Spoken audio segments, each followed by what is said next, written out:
आचू आचू। कितने सारे सपने देखे थे मैंने, मगर अपने सपने पूरे करके मैं इस कदर पछताऊंगी ये कभी सपने में भी नहीं सोचा था। काश कि ये सब कुछ एक बुरा सपना होता और टूट जाता। काश कोई मुझे यहाँ से निकाल कर ले जाता। कहाँ आकर फंस गई हूँ। आखिर सिमरन अपने किस फैसले पर पछतावा जाहिर कर रही है? क्या था उसका सपना जिसका पूरा होने का उसे इतना ज्यादा दुख है? हाँ, ये देखते हैं। जहां अब तक सिमरन की शादी नहीं हुई, किचन के अंदर गर्मी के तापमान में वो रोटी बना रही है। पूरे शरीर से काफी ज्यादा पसीना टपक रहा है। उफ, हाय हाय, इस दिल्ली की गर्मी ने तो दिमाग खराब करके रख दिया है। अब तो नवंबर का महीना भी स्टार्ट हो गया, लेकिन सर्दियों का मौसम अभी तक शुरू भी नहीं हुआ है। गर्मी से हाइपर होकर गुस्से में सिमरन रोटियां जला देती है। रोटियों का जला हुआ हाल देखकर मालती देवी माथा पीट लेती है।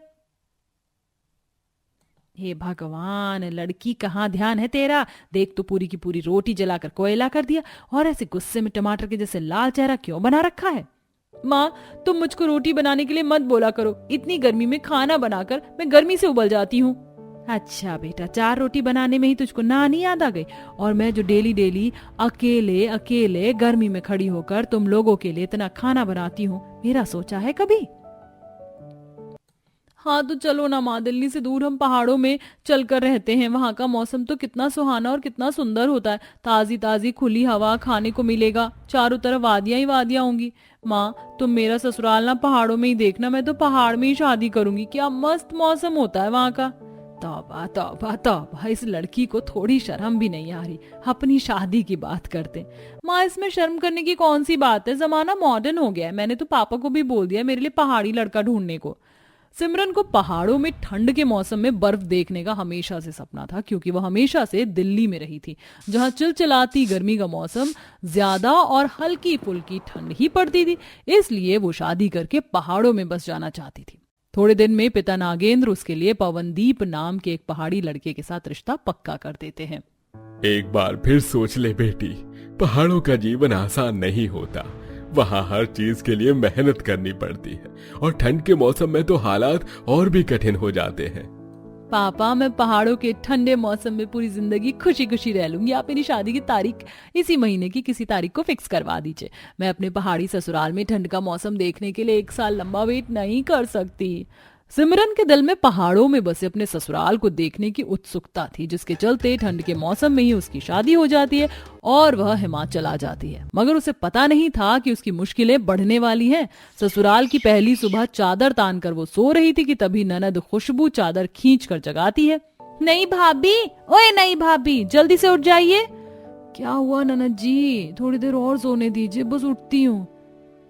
भाभी, सब लोग जाग चुके हैं, चाय मांग रहे हैं। माँ ने आपको चाय बनाने को बोला है। सिमरन उबासी लेते हुए घड़ी में देखती है। हद है, अभी तो सुबह के 5 बजे हैं। कितनी जल्दी उठा दिया। दिल्ली में मैं 10 बजे उठती थी। किसी तरह उठकर सिमरन रसोई में आती है, जो कि पहाड़ी रहन सहन के हिसाब की थी। एक तरफ लकड़ी की गठरी थी तो दूसरी तरफ मिट्टी का चूल्हा। बर्तन भी मिट्टी के अजीबो गरीब से थे। तभी जेठानी अरुणिता कहती है, उठ गई देवरानी जी। मुझे लगा आपको लेट लगेगा, इसलिए मैंने सबके लिए गर्मा गर्म कावा बनाया है। शरीर में थोड़ी गर्माहट आ जाएगी, और खाने में सब आलू के पराठे खाएंगे। बाकी मैंने दही जमा रखी है, तो खाली पराठे सेक दो। खाली आलू के पराठे बनाने की बात से सिमरन खुश हो जाती है। शुक्र है, खाली पराठे बनाने, फिर मैं पवनदीप जी के साथ घूमने फिरने जाऊंगी।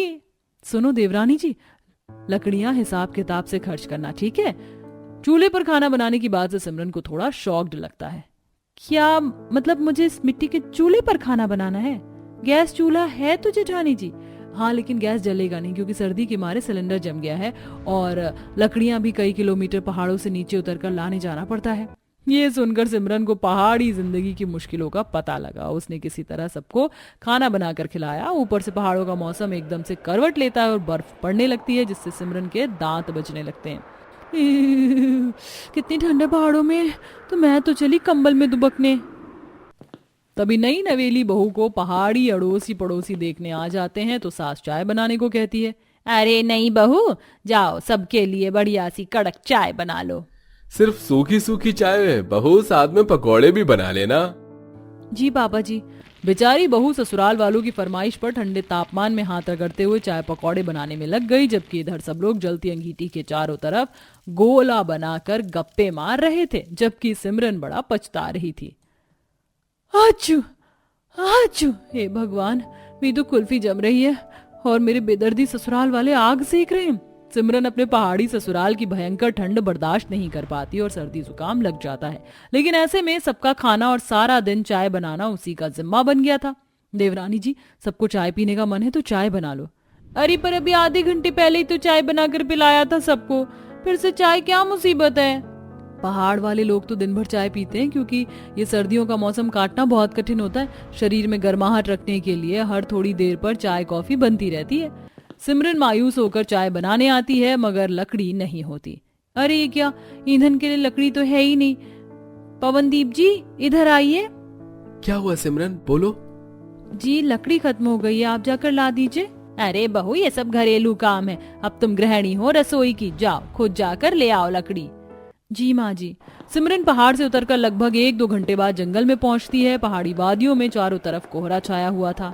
हे भगवान, ये पहाड़ों में तो लग ही नहीं रहा कि दोपहर के 12 बजे हैं। जरा सी भी धूप नहीं खिली है यहाँ। शरीर में थोड़ी गर्माहट आ जाए। शादी से पहले शॉपिंग बैग्स ढोती थी और यहाँ मैं जंगल में लकड़ी उठा रही हूँ। हे भगवान, ये पहाड़ों में ससुराल बसाना मुझको बड़ा भारी पड़ गया। सारे काम खत्म करके बहू थकी मारी जैसे हीटर चलाने वाली थी कि बिजली चली जाती है। हे भगवान, बिजली को भी अभी गुल होना था। अच्छा भला हाथ पांव सेकने आई थी। बहू, पहाड़ों में ऐसा ही होता है, यहाँ बिजली का आना तो किसी त्योहार से कम नहीं लगता। रजाई ओढ़ लो।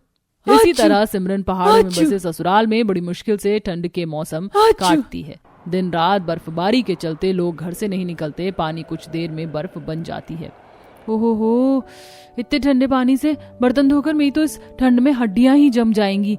ये नहीं कि कोई बर्तन धो दे, कोई सब्जी काट दे, थोड़ा हाथ बटवा दे। मुझे नहीं पता था कि पहाड़ में शादी करने के फैसले पर मुझे इतना पछताना पड़ेगा। काश कोई आकर मुझको इस ठंडे इलाके से ले जाता, इससे तो अच्छी मैं दिल्ली की सर्दी है। बहू को अकेले ठंड में काम करते देखकर सास मदद करवाती है। लाओ दो बहू, आज मैं अपने हाथों से तुम्हें पेठे की सब्जी बनाकर खिलाती हूँ, वो भी पहाड़ी तौर तरीके से। बड़ी बहू, जाओ खेत में से हरे प्याज सोया तोड़ कर ले आओ। जी माँ जी, आज तो आप आराम कीजिए देवरानी जी। ये सुनकर सिमरन सुकून भरी सांस लेती है।